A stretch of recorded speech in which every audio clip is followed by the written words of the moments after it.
நேர்கள் அனைவரையும் ஜெயா பிளஸ் தொலைக்காட்சியினுடைய ஏனென்ற கேள்வி விவாத நிகழ்ச்சிக்காக நான் உங்கள் அனைவரையும் வரவேற்கிறேன். தோழர்களே, இன்றைக்கு நாம் பேசக்கூடிய மிக முக்கியமான ஒரு தலைப்பு உள்ளாட்சிகளுக்கு சிறப்பு அலுவலர்கள் நியமனம். நல்லாட்சி என்றால் தேர்தலுக்கு அஞ்சுவதையா? இது ஒரு நியாயமான கேள்வி மட்டுமல்ல. அதாவது இந்த விவகாரத்தில் அரசாங்கத்தினுடைய செயல்பாடுகள் குறித்து பல்வேறு சந்தேகங்கள் எழுகின்றது. குறிப்பாக உள்ளாட்சி தேர்தல் முடிந்து புதிய பதவியேற்பது ஜனவரி மாதத்தில் 2025 வர வேண்டும். ஜனவரி மாதத்தில் 27 மாவட்டங்களுக்கான ஊரக உள்ளாட்சி பதவிக்காலமும் கூட முடிவடைகிறது. அது ரொம்ப முக்கியமான விஷயம். அதற்கு முன்னாடி அதற்கு சில வேலைகள் செய்ய வேண்டியிருக்கிறது என்று முன்பால் இந்த அரசாங்கம் சொல்லி 27 மாவட்டங்களுக்கான தேர்தல் அது இணைப்பாக கூட நடத்தலாம். ஆனால் இப்போது பின்னால் வந்தவர்கள் எங்களுக்கான காலம் இருக்கிறது என்பதை திமுக அரசு பயன்படுத்துகிறது. இதற்கிடையிலே திராவிட முன்னேற்ற கழகத்தினுடைய ஊரக வளர்ச்சித்துறை அமைச்சர் திரு இ பெரியசாமி வெளியிட்டிருக்கக்கூடிய ஒரு நோக்கராரை விளக்க உரை என்பதில் ஒரு தெளிவாக அவர் சொல்லியிருக்கிறார். அந்த நோக்காரண விளக்க உராவில் அவர் சொல்வது, காஞ்சிபுரம், செங்கல்பட்டு, விழுப்புரம், கள்ளக்குறிச்சி மாவட்டங்களில் 28 மாவட்டங்களில் ஊராட்சிகள் தேர்ந்தெடுக்கப்பட்ட பிரதிநிதிகள் பதவிக்காலம் 2025 ஆண்டு ஜனவரி 5 முடிவடைகிறது. எல்லை மறுவரை சிற்றொகுதிகளின் இடஒதுக்கீடு செயல்முறையானது நிறைவேறாத காரணத்தால் 28 மாவட்டங்களில் ஊராட்சிகளுக்கு வழக்கமான தேர்தலை 25 ஜனவரி 6 முன்பு நடத்துவதென்பது இயலாதுன்ட்டார். அப்போ அரசாங்கம் ஒரு முடிவு செஞ்சுட்டு இந்த 28 மாவட்டங்களுக்கான அவர்களுடைய வாழ்நாள் ஜனவரி 6 முடிந்து போய்விட்டது. இப்போ ஜனவரி இன்னைக்கு எத்தனாம் தேதி? இன்னைக்கு 10ஆம் தேதி. ஆனால் முடிந்த பிறகும் இ பெரியசாமி ஊரக வளர்ச்சித்துறை அமைச்சர் சொல்வது நோக்கம் என்ன? அவர் அதற்கு பல அரசாணைகளை வெளியிட்டிருக்கிறார். 1997 ஆண்டு தமிழ்நாடு ஊராட்சி சட்டம் 21/1994 2020 ஜனவரி 6 அரசாணை அந்த ஊராட்சிகளுக்கு தனி அலுவலர்களை நியமனம் செய்துள்ளது. இதுதான் முக்கியமான கேள்வி. நம்முடைய தலைப்பு என்ன? உள்ளாட்சிகளுக்கு சிறப்பு அலுவலர்கள் நியமனம். அரசுக்கு ஏன் இந்த தயக்கம்? பேசலாம். நம்மோடு பேசுவதற்காக மூத்த அரசியல் செயல்பாட்டு விமர்சகர் மற்றும் பொன்வில்சன் ஐயா அவர்களை வரவேற்கிறேன். வாருங்கள்.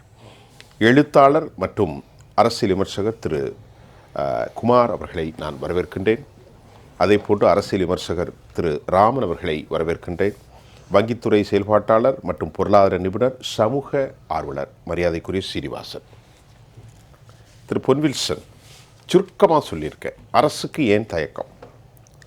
இல்லை, இந்த பஞ்சாயத்து ராஜ் சட்டம் அப்படின்றது கடைக்கோடி மனிதனிடம்தான் ஆட்சி அதிகாரம் இருக்க வேண்டும் என்பதற்காக மகாத்மா காந்தி கனவு கண்டது. ஜவஹர்லால் நேரு காலத்தில் ஒரு சட்டம் அப்போ கொண்டு வந்தாங்க. அதற்கு பிறகு பார்த்திங்கன்னா ஒவ்வொரு கட்டத்திலையும் இம்ப்ரூவ் ஆகி 1992 ராஜீவ்காந்தி கனவு கண்டது. அந்த அவர் காலத்துக்கு பிறகு 92 73வது அரசியல் சாசன சட்ட திருத்தத்தின் வழியாக பஞ்சாயத்து ராஜ் சட்டம் கொண்டு வரப்பட்டது. அதாவது எல்லா கிராமங்களிலும், குக்கிராமங்களில் கூட பஞ்சாயத்து தேர்தல் என்பது கண்டிப்பாக நடத்தப்பட வேண்டும். ஏன்னா அதிகாரம் கீழ்மட்டத்திலிருந்து தான் அதிகாரம் பரவலாக்கப்பட வேண்டும். மக்கள்கிட்ட அந்த பஞ்சாயத்து ராஜ் போடுற தீர்மானங்கள் சுப்ரீம் கோர்ட்டு கூட சுப்ரீம் கோர்ட்டு தீர்ப்பு கூட அதை கட்டுப்படுத்தாது. பஞ்சாயத்து தீர்ப்பு அந்த மாதிரி தீர்ப்பு. அதுபோல் அந்த கிராமங்களை சார்ந்த நலத்திட்டங்களுக்கு பஞ்சாயத்துக்கு தான் முழு உரிமை அப்படின்றது தான் அந்த கீழ்மட்டத்தில் இருக்கிற அதிகாரம். அதனால் அந்த பஞ்சாயத்து ரொம்ப முக்கியமானது அப்படின்றது தான். கடந்த 2019 என்ன ஆச்சுன்னா 27 மாவட்டங்களுக்கான உள்ளாட்சி தேர்தல் அப்போது நடைபெற்றது. எதற்காகனா அப்போது எல்லை மறுவரை பண்ணணும். அப்புறம் SC ST மக்களுக்கு, மகளிருக்கு இடஒதுக்கீடு அந்த மறுவரை பிரகாரம் கொடுக்கணும் அப்படின்றதுக்காக அது காலதாமதமாகி ஏற்கனவே 2016 செப்டம்பரில் ஜெயலலிதா அம்மா அறிவித்தாங்க. அதாவது ஊராட்சி உள்ளாட்சி தேர்தல்கள் நடைபெறும் செப்டம்பர் 24 அறிவித்த பிறகு தேர்தல் கமிஷன் அறிவித்த பிறகு திமுக நீதிமன்றத்துக்கு போச்சு. என்னன்னா மறுவரை சரியா பண்ணல, அதனால இப்போ உடனே நடத்தக்கூடாது அப்படின்னு இவங்க நீதிமன்றத்துக்கு போனோடனே நீதிமன்றம் அதை தேர்தல் கமிஷன் கிட்ட கேட்ட பிறகு அதை இன்னும் நாங்கள் பண்ணிட்டு இருக்கோம், இன்னும் பண்றோம் அப்படின்னு இல்லை இதில் சரியா பண்ணலன்னு அவங்க வழக்கு போட்டதால 2019 வரைக்கும் அது தாமதமாச்சு. இல்லைன்னா 2016 நடந்திருக்கும் ஜெயலலிதா அம்மா சொன்ன மாதிரி. 2019 27 மாவட்டங்களுக்கு நடத்தப்பட்டது. 9 மாவட்டங்கள் மட்டும் இன்னும் மறுவரைக்குள்ள வரல. காஞ்சிபுரம், செங்கல்பட்டு, விழுப்புரம், கள்ளக்குறிச்சி, வேலூர், திருப்பத்தூர், ராணிப்பேட்டை, திருநெல்வேலி, தென்காசி. இந்த 9 மாவட்டங்கள் தவிர மீதி அத்தனை மாவட்டங்களும் ஊரக உள்ளாட்சி தேர்தல். அப்படின்னா என்னன்னா, இப்போ மாநகராட்சியை விட்டுருங்க, நகராட்சியை விட்டுருங்க, ஊரக உள்ளாட்சி தேர்தல் 37 மாவட்டம். ஆமா, மொத்தத்துல 28 பிளஸ் 9. ஆமா, உள்ளாட்சியில வந்து உள்ளாட்சி ஒன்றிய தலைவர், உள்ளாட்சி ஒன்றிய துணைத் தலைவர், அப்புறம் மாவட்ட கவுன்சிலர், அப்புறம் ஊராட்சி ஒன்றிய கவுன்சிலர், அப்புறம் வந்து ஊராட்சி தலைவர், அப்புறம் வார்டு உறுப்பினர்கள். இப்படி பார்த்தா தமிழ்நாட்டில் கிட்டத்தட்ட 1,00,000 பதவி, 92,000க்கு மேற்பட்ட பதவிகள் இருக்கிறது. இந்த பதவிகளுக்கு இப்ப தேர்தல் நடத்தணும். ஜனவரி 5ஆம் தேதியோட முடிஞ்சு போயிடுச்சு. ஆமா, 6ஆம் தேதி. ஆமா, 5ஆம் தேதி முடிஞ்சது, 6ஆம் தேதி நடத்தணும். அப்ப முடிஞ்சு போயிடுது. அப்போ இந்த அரசு நாங்க சமூக நீதியை காப்பாற்றுற அரசு, மனு நீதி சோழன் வழியில வந்த அரசு அப்படின்ற சொல்ற அரசு எதற்காக இந்த ஒரு சாக்கு போக்கு சொல்லி இந்த தேர்தலை தள்ளி போடுறாங்க? இப்ப நான் உங்கள்கிட்ட கேட்கிறேன், இப்போ உண்மையான நியாயமான அரசுண்டா இந்த 28 மாவட்டங்களுக்கு ஆயுள் முடிந்ததற்காக நடத்தணும்ல? நிச்சயமா நான் கேட்குறேன். இப்போ மீதி உள்ள 9 மாவட்டங்கள்ல கேட்குறாங்க, எங்களுக்கு முழு ஆயுளையும் நாங்கள் பூர்த்தி செய்ய வேண்டும், இடைநிறுத்தம் கூடாதுங்கிட்ட அவங்க கேட்குறாங்க. ஒரு 30க்கு மேற்பட்ட மனுக்கள் இருக்குது. அப்போ இந்த 28ல அவங்க நடத்தலாம்ல? ஆமா, ஏன் நடத்த? அந்த 27 பிளஸ் திருவள்ளூர் அவுட்டர் மாவட்டத்துல 1, 28 சேர்த்து மொத்தம் 28. இப்போ வேற ஒண்ணு வேணா, 2018 ஜூன் 28ஆம் தேதி சட்டமன்றத்துல 2018 அதிமுக ஆட்சி நடக்கும்போது சட்டமன்றத்துல மா சுப்பிரமணியன், சைதை தொகுதி எம்எல்ஏ, இன்றைக்கு சுகாதாரத்துறை அமைச்சர், அவர் என்ன சொன்னார்னா, தமிழகத்தில் உள்ளாட்சி தேர்தலை தள்ளி வைக்க காரணத்தை தேடிக்கொண்டிருக்கிறார்கள் அதிமுக அரசாங்கம். நீதிமன்றம் கூறியதை 2 மாசத்தில் சரி செய்திருக்கலாம். எனவே தேர்தலை உடனே நடத்த வேண்டும். யார் சொல்றா? மா சுப்பிரமணியன் 2018 அதிமுக ஆட்சி அப்போ சட்டமன்றத்தில் சொல்றாரு. அதே மாதிரி காங்கிரஸை சேர்ந்த குளச்சல் பிரின்ஸ் அவர் என்ன சொல்றாருன்னா, உள்ளாட்சி தேர்தலை நடத்தாததால் ஜனநாயக கடமை ஆற்ற முடியவில்லை, உடனே தேர்தலை நடத்தணும். கடைநல்லூர் சேர்ந்த அபூபக்கர் அப்போ 2018 திமுக எதிர்கட்சி கூட்டணியில் இருக்கிறவங்க இவங்க சொல்றாங்க, இவங்க எல்லாம் இப்போ அவங்க கூட தான் இருக்காங்க. அவங்க கூட இருக்காங்க, இந்திய யூனியன் முஸ்லீம் கூட கடைநல்லூர் வேட்பாளர். ஆமா, கடைநல்லூர் வேட்பாளர் அபூபக்கர் அவர் சொல்றாரு, உடனே அதிமுக அரசாங்கத்தை பார்த்து தேர்தல் நடத்தாததால் உள்ளாட்சி படைகள் முடங்கி போய் கிடக்கின, எனவே உடனே தேர்தல் நடத்த வேண்டும். இந்த பொறுப்பு அதிகாரிகள்லாம் நீங்க போடக்கூடாது. வில்சன் சார்ட்ட இவ்வளவு சிறப்பாக நான் ஒன்னையும் சொல்லிடுறேன், உங்களுடைய நேரம் தான். ஸ்டாலின் ரொம்ப கோபத்தில் அப்ப பேசுறார். இப்போ 19-18 என்ன சொல்றார் ஸ்டாலின்னா, உள்ளாட்சி தேர்தல் தாமதித்தால் தமிழக அரசுக்கு மத்திய நிதி வருவதை பெற முடியாத அவல நிலை ஏற்படும். அதோடு இன்றைக்கு மத்திய நிதி பெறாத அவல நிலை ஏற்பட்டுள்ளதாக கடும் சினத்தில் அன்றைய எதிர்க்கட்சி தலைவராக ஸ்டாலின் பேசினார். அவற்றை நினைவூட்டலாம்ல? நீங்க சொன்னது உண்மை. தேர்தல் நடத்தாமல் இருந்தால் மத்திய அரசின் நிதியை பெற முடியாது. கடும் கோபத்தில் அதிமுக அரசாங்கத்தை பார்த்து அன்றைக்கு எதிர்க்கட்சி தலைவராக இருந்த ஸ்டாலின் கேட்டார். இன்னைக்கு கோர்ட்ல ஒரு வழக்கு வருது, முனியன்ற ஒரு வழக்கு போட்டிருக்காங்க. என்னன்னா, தேர்தல் ஜனவரி 5ஆம் தேதியோட முடிஞ்சு 6ஆம் தேதிக்கு மேல தேர்தல் நடத்தணும் இந்த உள்ளாட்சிகளுக்கு, ஊரக உள்ளாட்சிகளுக்கு. ஆனால் இந்த தேர்தல் கமிஷன், மாநில தேர்தல் கமிஷனு இன்னும் எல்லை மறுவரை செய்யல. பட்டியலின பழங்குடியின மக்களுக்கு வார்டு ஒதுக்கீடு, மகளிருக்கு வார்டு ஒதுக்கீடு, இதெல்லாம் இது பண்ணாமல் இருக்கிறாங்களேன்னு கேட்டால் தேர்தல் கமிஷன் வந்து சொல்லுது, இதெல்லாம் பண்ண பிறகு தான் நாங்கள் தேர்தல் வைப்போம், அவசரம் இல்லை. எப்படி அவசரம் இல்லாத போயிடும்? நீங்க மத்தியில் அரசாங்கம் ஒரே நாடு ஒரே தேர்தல் அப்படின்னு சொல்லும்போது ஜனநாயகத்தை மத்திய அரசாங்கம் குழி தோண்டு புதைக்கிறதுன்னு சொல்றோம். அதுல நம்மளுக்கு மாறுபட்ட கருத்து கூட இருக்கலாம். ஆனா அதே விஷயத்தை நீங்க இங்க குழி தோண்டி புதைக்கிறீங்களே. உள்ளாட்சி தேர்தல், ஊரக உள்ளாட்சி தேர்தல் ஜனநாயக முறைப்படி ஜனவரி 5ஆம் தேதிக்கு மேல நடத்தி இருக்கணுமா இல்லையா? ஆனா திருப்பி கேட்டா அதை விட மிக மிக முக்கியம், ஏன்னா கடைநிலையில் இருக்கிறவனுக்கும் அதிகாரம் கொடுப்பதுதான் ஊராட்சி உள்ளாட்சி. நிச்சயமா. அப்ப அதை நடத்தானா ஒரே நாடு ரெண்டாவது விஷயம். இதுக்கு பின்னாடிதான் அது, இதுக்கு பின்னாடி அதை தான் நான் சொல்றேன். இப்போ என்னன்னா, இப்போ இதை நடத்தாம அடுத்த வருஷம் நம்ம தேர்தல் வரப்போகுது, அது முடிஞ்ச பிறகு சட்டமன்ற தேர்தல் நீங்க நடத்திக்கலாம்னு ஐடியா பண்றீங்களே, அப்போ இது எவ்வளவு கொடுமை. அப்போ என்னன்னா, உங்களுக்கு நம்பிக்கை இல்லை, பயம். என்ன பயம்னா, இன்றைக்கு உங்க மேல எதிர்ப்பு அதிகமா இருக்குது மக்கள் மத்தியில. நீங்கள் பெண்களுக்கு தான் நாங்கள் உரிமை தொகைன்னு சொல்கிறத தகுதி தொகையை மாற்றி பாதி பெண்களுக்கு கொடுக்குறோம், அந்த ஓட்டா வாங்கலான்னு பார்த்தா, ஆனால் பள்ளி மாணவிகளுக்கு கல்லூரி மாணவிகளுக்கு நடந்த கொடுமைகள், பெண்களுக்கு நடக்கல கொடுமைகள், போதை கலாச்சாரம் இதெல்லாம் பார்த்த பிறகு உங்களுக்கு அவர்களும் மறந்து கூட ஓட்டு போட மாட்டாங்கன்ற எண்ணம் வந்துருச்சு உங்களுக்கு. அப்போ இந்த நேரத்தில் தேர்தலை நடத்தணும் அப்படின்னா படுதோல்வியை திமுக கூட்டணி சந்திக்கும். இது அவங்களுக்கு நல்லா தெரியுது. அதனால தான் நிர்வாக அதிகாரிகளை போட்டு அடுத்த வருஷத்துக்கு எக்ஸ்டென்ஷன் பண்றாங்க. இல்லைன்னா இந்த 9 மாவட்டத்துக்கு கூட முன்கூட்டியே வைக்கலாம். அதாவது 9 மாவட்டத்தை கழிச்சு முன்கூட்டியே மொத்தத்துக்கு கூட தேர்தல் வைக்கலாம். இல்ல நீங்க சொல்ற மாதிரி திமுக அமைச்சர் திரு பெரியசாமி இந்த நொக்கக்கரானா என்று சொல்லக்கூடிய இந்த நொக்கக்கரானா விளக்க உரை ஆங்கிலத்திலும் தமிழிலும் பதிவு செய்யப்பட்டிருக்கிறது. அதில் இது நியாயப்படுத்தி பேசுகிறார் நீதிமன்றத்தினுடைய விஷயங்கள் எல்லாம். அப்படி என்றால் அவர்களுக்கு பின்னால் ஒரு அச்சம் இருக்கிறது. நிச்சயமாக திரு சீனிவாசன் சார், அதிகாரம், நீங்க ஒரு பொருளாதார நிபுணர், அரசியல் கேள்விகள் அல்ல, இதை தடுப்பது எந்த விதத்தில் நியாயம்? சரியான முறையில் நடத்த வேண்டும் இல்லை. ஆயில் முடிந்த விதம் என்றால் அது எக்ஸ்பைரி ஆச்சுன்னா புதுசாக ஃப்ரெஷ்ஷாக கொடுக்கணும் இல்லை. 1952 என்ன சொல்லுது? பீப்புள் ரெப்ரசன்டேட்டிவ் ஆக்டிவ் வந்து it can be applied all the sectoral of legitimacy. சட்ட ரீதியாக எல்லாம் அதற்கு அப்ளை ஆகும். மக்கள் பிரதிநிதிகள் தேர்ந்தெடுப்பதில் அதிகாரம் கிராம ஊராட்சி, பேரூராட்சி, நகராட்சி, மாநகராட்சி, வார்டு மெம்பர்ஸ் எல்லாத்துக்கும் வரணுமே. ஏன் தயங்குறாங்க? உங்கள் பார்வை என்ன? இதில் கிராம ராஜ்யங்கிறத பற்றி, பஞ்சாயத்து ராஜ்யங்கிறத பற்றி பொன்வில்சன் ஐயா அவர்கள் சொன்னாங்க. பஞ்சாயத்து ராஜ் தான் அடிப்படை, அதான் மூலக்கூறு. ஆமாம், எம்எல்ஏ எம்பின்னு சொல்லக்கூடியவங்க ஒரு பறவை பார்வை தான் பார்க்க முடியும். ஏன்னா அவங்க ஆளுகின்ற, அவர்களுக்கு தேர்ந்தெடுக்கின்ற பரப்பு அதிகம். அதனால் அவர்களால் ஒரு சிறு கிராமத்திற்கு சென்று செயலாற்ற முடியாது, கஷ்டம். கிராமத்தில் இருக்கக்கூடிய ஒரு பெரிய அனுகூலம், யார் வரலாம் யார் வரக்கூடாது என்பதை இந்த கிராமத்து மக்களே தேர்ந்தெடுத்து கொடுக்கிறார்கள். அது ஒரு பரந்துபட்ட ஏரியா இல்லாததுனால இவர் நமக்கு செய்வார், இவர் நமக்கு வேண்டாம்னு அவங்களால தேர்ந்தெடுக்கிறதுக்கு முடியும். ஆதலால் இந்தியாவினுடைய ஜீவ நாடியே பஞ்சாயத்து ராஜில் தான் இருக்குது. மகாத்மா காந்தி அவர்கள் குறிப்பிட்ட அதுதான் கிராம ராஜ்யம்ங்கிறது தான் மிக முக்கியமானது. கிராமராஜ்யம், ஆமாம், கிராம ராஜ்யம் ராமராஜ்யமாக இருக்கணும். ஆமாம். ஏன்னா ஒரு சிறிய அளவு பிரதேசத்தில் அவங்க ஒரு திட்டத்தை கொண்டு போகிற பொழுது அது பலன் தரும். அதுதான் முதல். ஏரியா ரொம்பவும் கம்மியாக இருக்கிறதுனால.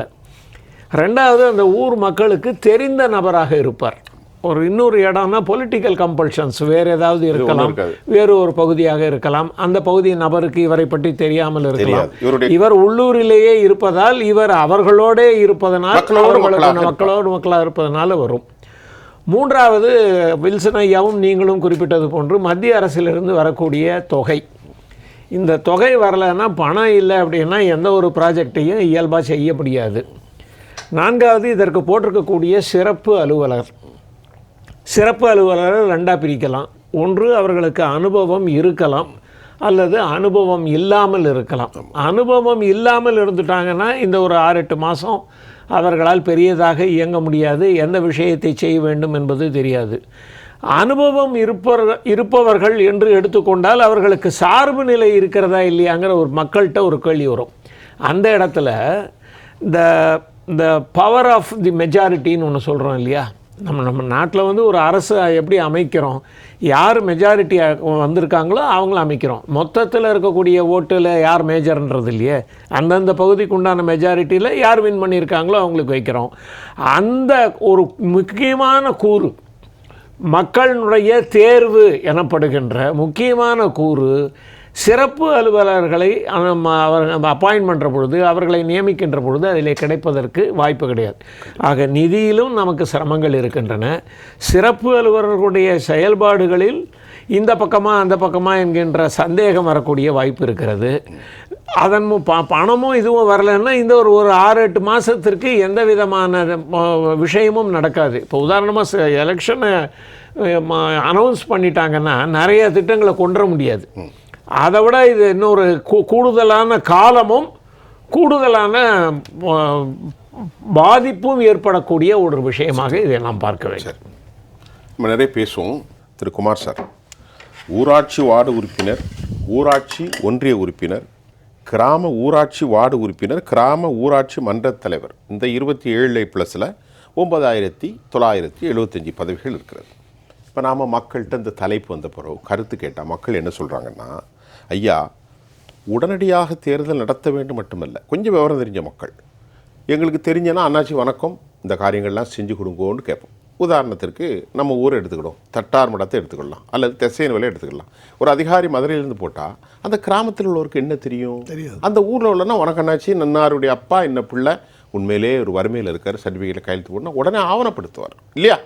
ஆக மக்கள் என்ன சொல்கிறாங்க, எங்களுக்கு பழைய முறை பழைய ஆட்கள் தேவை, அதை விட்டு போட்டு அதிகாரிகள் நியமனம் எந்த விதத்திலும் சாத்தியப்படாது அப்படிங்கிறாங்க. நீங்கள் எப்படி பார்க்குறீங்க? ஆளுங்கட்சிகள் இதை எப்படி பார்க்குறது என்று சொன்னால், தன்னுடைய வருமானத்தை கீழே இருக்கிறவங்களுக்கு எதுக்கு இழக்கணும், நமக்கு தனக்கு அதில் வருமானம் வருகிறது, அந்த வருமானத்தை பல பேருக்கு பிரித்து கொடுக்குற மாதிரி அவங்க ஃபீல் பண்ணுறாங்க. அப்படி அது வேலுமணி ஐடியா, வேலுமணி மாடல்னு ஒரு இதே இருந்தது ஏடிஎம்கே அரசாங்கம் இருக்கும் பொழுது. அவரும் இதே போல் தள்ளி வச்சுட்டு இருந்தாங்க இல்லையா? அப்போ அதுக்கு அந்த மாதிரி ஒரு டைட்டில் கொடுக்கப்பட்டது. காரணம் என்னென்னா, பஞ்சாயத்து தேர்தல் என்பது நீங்கள் ஏற்கனவே நீங்களும் சரி, திரு பொன்முடிசன் அவர்களும் சரி, சார் சொன்னதும் சரி, மக்களை டைரெக்டாக அந்த திட்டங்களெல்லாம், அரசாங்கத்தினுடைய திட்டங்கள், பலன்கள், பயன்கள் அத்தனையும் மக்களுக்கு நேரடியாக ரீச் ஆகிற இடம் அது. அதாவது அதிகார பரவலாக்கல் எல்லோரும் கையிலையும் இருக்கும் அதிகாரம்.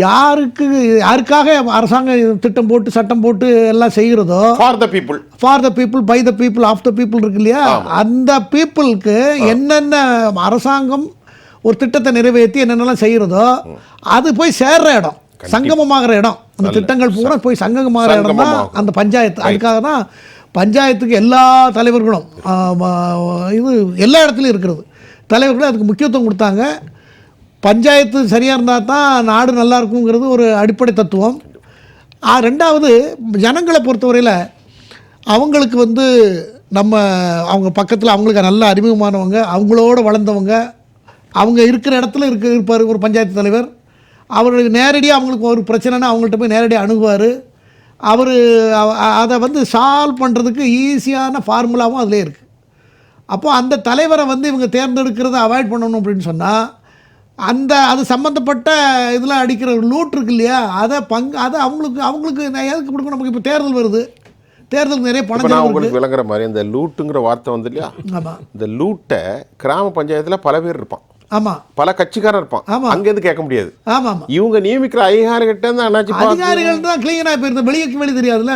அதெல்லாம் 50-50 எல்லாத்துக்கும் ரைட் எடுக்கிறதுல உடனே 50-50 பார்க்குறது. தலைக்கு பாதி பியூரோக்ராட் சார் ஒரு அதிகாரியை வேலை பார்த்துருக்காங்க. பட் அவங்க மேலே எனக்கு அரசியல்வாதி மட்டும் நான் குறை சொல்ல மாட்டேன். எப்போதுமே பியூரோக்ராட் சரியாக இருந்தால், ஊசி சரியாக இருந்தால், ஊசி இடம் கொடுத்தா தான் நூல் நுழைய முடியும்.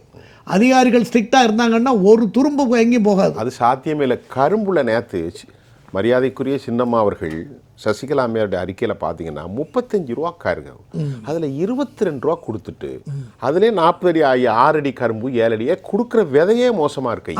கேட்கறது யாரு? எழிலுங்கிற ஒரு அதிகாரி கேவலப்பட்டு கிடக்குறீங்க. நாடு ஃபுல்லாக திமுக எல்லா விஷயத்திலையும் நான் என்ன சொல்ல வரேன்னா, சேவை மனப்பான்மை என்பது சேவைனா கிலோ எவ்வளவுன்னு கேட்குற அளவில் ஆகிப்போச்சு. அப்படி ஆயிட்டுது. அதனால் இப்போ இது என்ன ஆகுதுன்னா, இவங்க திட்டமிட்டு தான் இதை லேட் பண்ணுறாங்க. திட்டமிடல் தான் இது. இப்போ அடுத்த தேர்தலுக்கு நிறைய பணம் தேவைப்படும். அந்த பணத்தை குறிப்பிட்ட சிலருக்கு டார்கெட் பண்ணியிருப்பாங்க. பஞ்சாயத்து இதை இப்போ அவங்கள கூட விட்டால் அது அவங்க நினச்ச மாதிரியே சாதிக்க முடியாது. ரெண்டாவது, இன்னொரு இடைஞ்சலும் இருக்குது. தேர்தல் காலங்களில் இவங்க நினச்ச மாதிரி தேர்தலை நடத்தி சட்டத்தை வளைக்கிறதுக்கு கொஞ்சம் கஷ்டப்படும். இப்படியெல்லாம் பல காரணங்கள்னால தான் இவங்க வேணும்னுக்கே லேட் பண்ணுறாங்கங்கிறது தான் என்னுடைய கருத்து. அதனால் இது ஜனநாயகத்துக்கு ரொம்ப விரோதமானது. மத்திய அரசை மட்டும் நீங்கள் அப்படி நடத்தலை, இப்படி நடத்தலை, ஒரே நாடு ஒரே தேர்தல் அப்படிங்கிறதெல்லாம் நீங்கள் சொல்கிறீங்கன்னு டைலாக் பேசுகிறாங்க. ஐயா, அது ரெண்டாம் பட்சம் தான். ஆமாம், முதல் பட்சம் திரு பொன்வில்சன் ஐயா சொன்ன மாதிரி அதிகாரம் கீழ்நிலையிலிருந்து வரக்கூடிய இதே நீங்க தடை பண்றீங்க. நீங்க மத்திய அரசுக்கு பேசுறீங்க. அதாவது யாருக்கு எங்க இருந்தாலும் சரி கடைசியில் ரீச் ஆகுறது அவங்க கிட்ட தான், கடைநிலை மக்களுக்கு தான் அது போய் சேரணும். அதுக்காக தான் அரசாங்கத்தினுடைய செயல்பாடுகளுடைய மொத்தம் வேகமும் அப்ப திராவிட முன்னேற்ற கழகம் இதில் அதிகாரிகளை நியமிப்பது உள்நோக்கம் கொண்டது. அது அப்படிங்கிறீங்க. நான் உறுதியாக பதிவு பண்ண கடமைப்பட்டிருக்கேன். ஏன்னா கடந்த காலங்கள்ல இருந்து சரி. இதுக்கு பின்னால் அரசியல் இருக்கிறது. அது பெரிய அரசியல் இருக்கு. இப்போ தேர்தல் வருது. தேர்தலை தாண்டின பிறகு பார்த்துக்கலாம். தேர்தலில் ரெண்டாவது இன்னும் இது 50% தான். அடுத்த 50% என்னன்னா டிஎம்கேக்கு இப்போ தலைக்கு மேலே இருக்கு அலிகேஷன்ஸ். அதாவது ஆன்டி இன்கம்பரன்சி இப்போ ரொம்ப மோசமாக இருக்கு. நீங்கள் எப்படி பார்த்தாலும், நீங்கள் எப்படி எந்த ஆங்கிளில் நீங்கள் பார்த்தாலும், சட்டம் ஒழுங்காக இருக்கட்டும், மது இந்த கள்ளக்குறிச்சியில் சாராயம் 65 பேர் இறந்ததாக இருக்கட்டும், நாள் ஒன்றுக்கு தினம் பத்திரிகையை திறந்தா 4-5 கொலைகள் நடந்து கொண்டிருக்கு. இன்னைக்கு கொலை நடந்திருக்கு, நேற்று நடந்தது, எப்போதும் தொடர்ந்து நடந்து கொண்டு இருக்கிறது. சட்டம் ஒழுங்கு அரசின் கட்டுப்பாட்டில் இருக்கிறதாங்கிறது எனக்கு புரியல. போலீஸை கண்டு யாருக்கும் பயம் இருக்கா என்னன்னு தெரியல. அதாவது போலீஸ் அந்த காலத்தில் வெள்ளைக்காரன் ஆங்கிலேயர் ஆட்சி காலத்தில் இருக்கும்போது எனக்கு திரு கல்யாணம் அவர்கள், மகாத்மா காந்தி செக்ரட்டரி கல்யாணம், நான் 15 வருஷமாக நான் அவங்களோட இருந்தேன். சில வருடங்களுக்கு முன்பு தான் இறந்தாங்க. இப்போ 99-100 வயசில் தான் இறந்தாங்க. அவங்களுக்கு வேண்டிய எல்லா கடமைகளும் நான் செய்தேன். அப்போ அவங்க என்கிட்ட நான் ராத்திரி 2 மணி வரைக்கும் பேசிகிட்டு இருக்கும்போது சொல்லுவார், இந்த காலத்தில் இப்படியெல்லாம் அலைகிறாங்களே, வைஸ்ராய் வருவார், தனியாகவே வருவார் ஜீப்பில். நாங்கள் ஹலோ ஜென்டில்மேன் குட் மார்னிங்னு சொல்லிட்டு போவார். போலீஸ் பார்த்துக்க நமக்கு எதிராக நம்மளை கொள்ளையடிச்சிக்கிட்டு இருக்கான்னு சொல்லி இங்கே சுதந்திர போராட்டம் ஒரு பக்கம் நடக்கும், கலகங்கள் ஒரு பக்கம் நடந்துக்கிட்டு இருந்தாலும் வெள்ளைக்காரன் வரும்போது அவன் எந்த பாதுகாப்பையும் தைரியமாக வர்றாங்க அப்படின்னாக்கா அப்போ எப்படி வச்சுருந்தான், அவங்க சிஸ்டத்தை எப்படி வச்சுருந்தான். இன்றைக்கி ஒரு சட்டமன்ற உறுப்பினர் போனாலும் அவருக்கு பின்னால் ஒரு ஜீப்பு ரோட்டில் டிராஃபிக் எல்லாம் நிறுத்துறது, என்ன மாதிரி பண்ணிக்கிட்டு இருக்காங்க. இதெல்லாம் ரொம்ப வினோதமாக இருக்கிறது. இது காரணம் என்னென்னா இவங்க நேர்மையாக இல்லாததுனால, இவங்க நேர்மையற்ற முறையில் நடக்கிறதுனால இவங்களுக்கு ஆபத்து வரும்னு இவங்களே பயப்படுறாங்க. அதுக்காக போலீஸ் பாதுகாப்பு தேவைப்படுது. அதனால் போலீஸ் மக்களுக்கு பாதுகாப்பு கொடுக்கறது, மக்களுடைய நலன்களை காப்பாற்றுறதுக்கு பதிலாக, அவங்களுக்கு உதவி பண்ணுறதுக்கு பதிலாக இந்த மாதிரி அரசியல் தலைவர்களுக்கு பாதுகாப்புக்கே அவங்களோட டைம் எல்லாம் செலவாயிடுறது அப்படின்னு அவர் அடிக்கடி சொல்லுவார். இதுதான் இந்த நிலைமை தான் இந்த தேர்தலை தள்ளி வைப்பதற்கு மிக மிக திட்டமிட்டு இதை தள்ளி வைத்திருக்கிறார்கள் என்பது என்னுடைய குற்றச்சாட்டு. சரி, திரு ராமன், நேற்று அதிமுகவுடைய பொதுச் செயலாளர் திருமதி சசிகலா அம்மையார் 2 பக்கம் அறிக்கை வெளியிட்டிருந்தாங்க. அதில் முழுமையாக கரும்பில் நடக்கக்கூடிய மோசடிகளும் விவசாயிகளுடைய விவகாரம் மனசாட்சியின் அடிப்படையில், அதில் மிக முக்கியமாக அவர்கள் பல விஷயங்களை சொன்னாங்க. இதுக்கு முன்னாடி திருமதி சசிகலா அம்மையார் அவர்கள் அண்ணா யூனிவர்சிட்டி விவகாரத்தில் அரசு அழுத்தங்களுக்கு ஒருபோதும் கூடாது என்று சொன்னார். அதுக்கு பிறகு தான் விசாரணை யார் அவர்லாம் பேசுகிறாங்க. நேற்று கரும்பிலும் அதே மாதிரி. இப்பொழுது அதை ஒப்பிட்டு நான் சொல்ல காரணம், இன்றைக்கு இந்த அதிகாரிகளை நியமித்து மக்களுடைய அதிகாரம் பரவலாக்காமல் போனால் திரு ஐயா குமார் சொன்ன மாதிரி 50க்கு 50. இதுதான் உங்களுக்கு கேள்வி. குமார் அவர்களும் நம்முடைய பொருளாதார நிபுணர் அவர்களும் நம்முடைய ஸ்பொனவில்சன் சொன்ன அவர்களும் முழுக்க உண்மையான தகவல். அதாவது உள்ளாட்சியில் மாண்புமிகு புரட்சித் தலைவி அம்மா காலமான பிறகுதான் உள்ளாட்சித்துறை ஊழலின் ஊற்றுக்கண்ணான ஒரு நிலைப்பாடு உருவானது. அதாவது கிராம ராஜ்யம் என்பதுதான் மக்களுடைய, அதாவது கிராமத்தில் உள்ள மக்கள் தான் நாட்டினுடைய எஜமானர்கள். அதனால தான் எம்ஜிஆர் அவர்களும் அண்ணாவுத்தரையும் சொன்னார், என்ன சொன்னார்னா, மக்கள் தீர்ப்பே மகேசன் தீர்ப்புன்னு என்ன சொன்னாங்க. ஒரு நாட்டினுடைய முதுகெலும்பு கட்டமைப்பு உள்ளாட்சித்துறை தான். அந்த உள்ளாட்சித்துறையில் பார்த்தீங்களா சார், இதில் என்னென்ன இருக்குன்னா, அதாவது அடிப்படை வசதிகள், சாலை வசதி, குடிநீர் வசதி, கழிவுநீர் வசதி, தெருவிளக்கு வசதி, குப்பை எடுப்பது, சுகாதார பணிகள், கட்டிட அனுமதி, வரிகள் போடுவது, கடைகளுக்கு லைசன்ஸ் கொடுப்பது, பூங்கா அமைப்பது, உடற்பயிற்சி கூடம், சமூக நலக்கூடம் உள்ளிட்ட ஒரு மக்களுக்கு வாழ்வாதாரத்துக்கு 60% உள்ளாட்சித்துறை சார்ந்தது தான். இந்த நிலைப்பாட்டில் இன்றைக்கி ஏன் அந்த ஊராட்சி மன்ற தேர்தலை இப்போ ஏன் சந்திச்சிருக்காங்கன்னா, தமிழ்நாட்டில் 384 யூனியன் இருக்குது, பிளாக் ஆஃபீஸ்னு சொல்லுவாங்க. அதுக்கடுத்து ஊராட்சிகள் பார்த்தீங்கன்னா 12,525 28 ஊராட்சிகள் இருக்குது. பேராட்சி 490, நகராட்சி 138, கார்பரேஷன் 25 இருக்குது. இதில் முதல் கட்டமாக அவங்க 28 மாவட்டத்தில் நாங்கள் அந்த தேர்தலை தள்ளி வைக்கிறோம் என்ன அவங்க திமுக அரசு ஆணை பிறக்கிறது ஊரக வளர்ச்சித்துறையில். ஏன் தள்ளி வச்சாங்க தெரியுமா? இன்றைக்கி தேர்தல் பார்த்தீங்கன்னா உள்கட்சியில் வெட்டுக்குத்து நடக்கும். இன்றைக்கி உள்ளாட்சி மன்ற தேர்தல் நடந்தால் மக்களை இன்றைக்கி உள்ளாட்சி மன்ற தேர்தல் நடந்தால் இவங்களுக்குள்ளே வெட்டு குத்து. ஏன்னா அத்தனை ஊராட்சி மன்றத்திலையும், அத்தனை நகராட்சிகளையும், அத்தனை மனராட்சிகளையும், அத்தனை பேராட்சிகளையும் ஒரே திருட்டு பில் போட்டு நடக்குது. திட்டங்கள் அனைத்தும் இன்றைக்கி மக்களுக்கான மத்திய அரசு, அதாவது ஊரக வளர்ச்சித்தோடு தான் மத்திய அரசு நிதி கிடைக்கும். ஆனால் இந்தியாவிலே தமிழ்நாட்டில் மட்டும் ஏன் இந்த திராவிட முன்னேற்ற கழக அரசு வந்து நகர்ப்புறத்தை உருவாக்குறாங்க தெரியுமா? ஊராட்சியே பேராட்சி ஆக்கிறாங்க. இப்போ பல வருமானத்துக்கு அடுத்த கருத்தில் கொண்டு மக்கள் தொகை கருத்தில் கொண்டு பல ஊராட்சிகள் பேராட்சியாகும், பல பேராட்சிகள் நகராட்சிகளாகும், பல நகராட்சிகள் மாநகராட்சிகளாகும். அந்த மாநகராட்சிகள் வரும்போது 10 ஊராட்சிகளை இணைத்து 1-2 பேராட்சிகளை இணைத்து மாநகராட்சியை உருவாக்குறாங்க. ஐயா, இந்த மாநகராட்சியில் என்ன தெரியுமா கோல்மால்? இந்த மாநகராட்சியை நீங்கள் அறிவிச்சிட்டிங்கன்னா உலக வங்கியிலேருந்து 5000 கோடி வரைக்கும் கடன் வாங்கலாம். இப்போ புரியுதா? 5000 கோடி வரைக்கும் கடன் வாங்கினா 10 லட்சம் கடை திட்டம் 1000 கோடி ரைட். அடுத்தது குடிநீர் திட்டம் 500 கோடி ரைட்டு. இப்போ கோடியாக பங்கு பட்டாச்சு. பங்கு போட துறை சார்ந்த அமைச்சர் இதை டெண்டர் எடுக்கிறார் தெரியுமா? அமைச்சரே தம்பி. இதை பங்கு வச்சு யாருக்கு தெரியுமா? அமைச்சருடைய ஆட்கள். இதுக்கெல்லாம் சேர்ந்து அடுத்து அதிகாரிக்கு ஒரு பங்கு. இப்போ நீங்கள் தேர்தல் வைக்கலாம் 6 மாதம் தள்ளி வச்சுருக்காங்கல்ல. அதாவது தேர்தல் வைத்தால் அந்த உள்ளாட்சி பிரதிநிதிகளுக்கும் அந்த அதிகாரிகளுக்கும் 50-50% போகணும். இப்போ தேர்தல் ரத்து வைக்காதனால அரசியல்வாதிகள் அங்கே இடம் கிடையாது. அப்போ அதிகாரிகள் ஸ்பெஷல் ஆஃபீஸர் போடுறாங்க. இப்போ மாவட்ட ஊராட்சிகளை கவனிப்பதற்கு ஜாயின்ட் டைரக்டர் கேடரையும், யூனியனை கவனிப்பதற்கு ஏடி பஞ்சாயத்து ஏடி ஆடிட்டர் கேரக்டரையும், ஊராட்சிகளை கவனிக்கிறதுக்கு அந்த யூனியனில் உள்ள ஜோனல் ஆஃபீஸர் மேற்பார்வை நடக்க போகுது. இப்போ என்ன பண்ணுறாங்க தெரியுமா? டிஎஸ் அனுமதி, சிஆர் அனுமதி, ஏஎஸ் அனுமதினால் நீங்கள் ஊராட்சி மன்றத்தில் ஒரு திட்டங்களை போட்டு அந்த திட்டத்துக்கு பேமெண்ட் சாங்ஷன் பண்ணணும் பாருங்க. அதுக்கு பேர் ஏஎஸ் அனுமதி. டிஎஸ் அனுமதினா திட்டங்களை ஆரம்பிக்கும் போது டெக்னிக்கல் சாங்ஷன் வாங்கணும். அதுக்கு பேர் டிஎஸ் அனுமதி. எல்லா பணிகளும் ஓகே பண்ணி அதுக்கு பேர் சிஆர் அனுமதி. ஐயா, இதில் கமிஷன் எவ்வளோ தெரியுமா? ஐயா 15% ஐயா.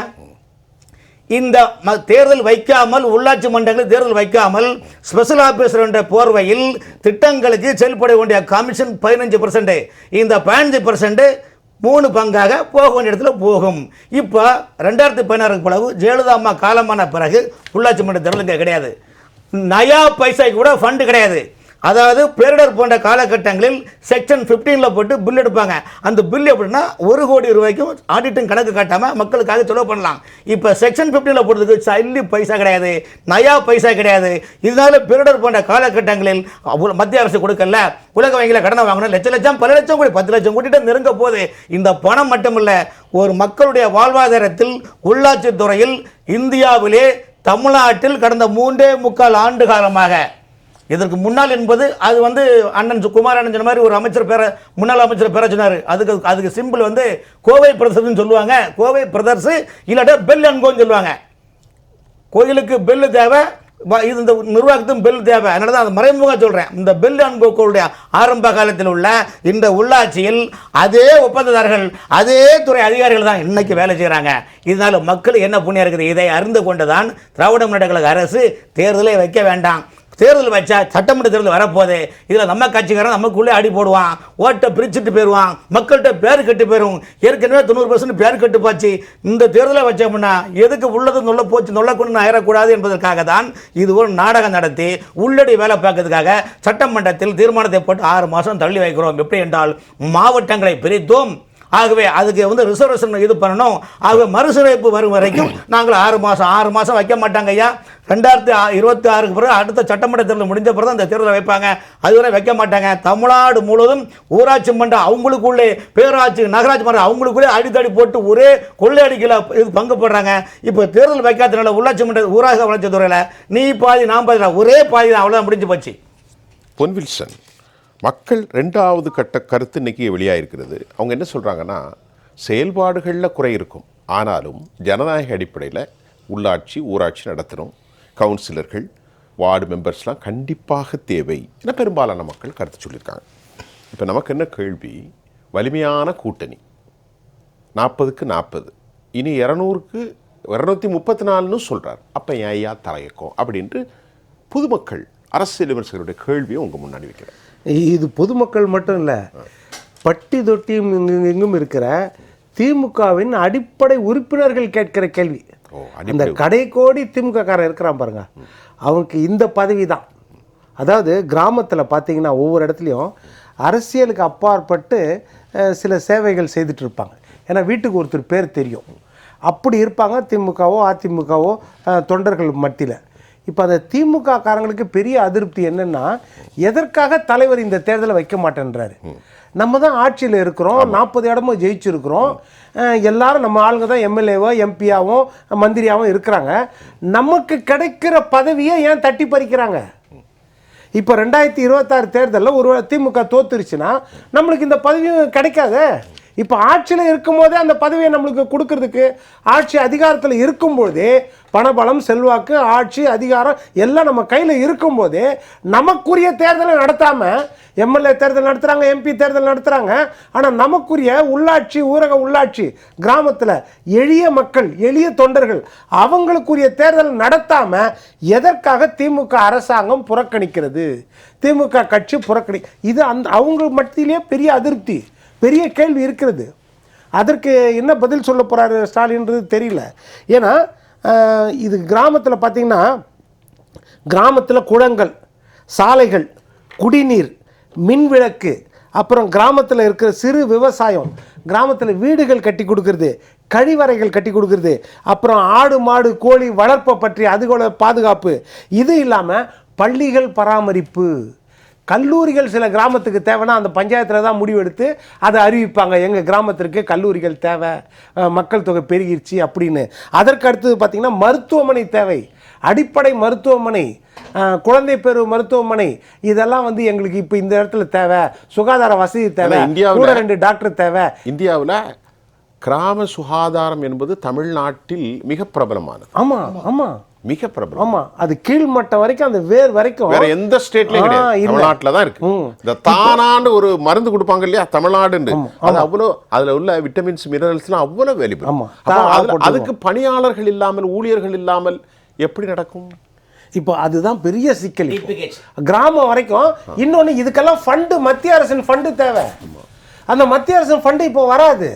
அப்போ ஏற்கனவே நம்மளுக்கு வந்து கிட்டத்தட்ட 5 லட்சம் கோடி நீங்க கடன் வாங்கியாச்சு இந்த 4.5 வருஷத்தில். அப்போது இன்னும் டெபிசிட்டில் போகிறதுக்கு எப்படி நீங்கள் செய்வீங்க?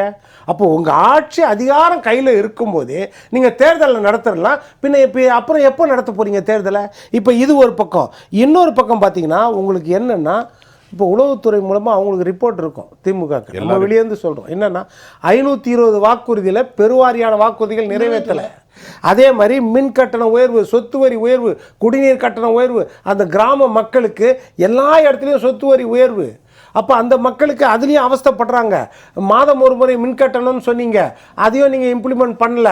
அதுக்கப்புறம் இந்த பொங்கலுக்கு அதிமுக ஆட்சி காலத்தில் 2500 ரூபா கொடுத்தாங்க. இந்த பொங்கலுக்கு கொடுக்க வேண்டிய 1000 ரூபாய் கூட திமுக அரசாங்கம் கொடுக்கல. அது எவ்வளோ பெரிய கெட்டப்பேரை ஏற்படுத்தும்.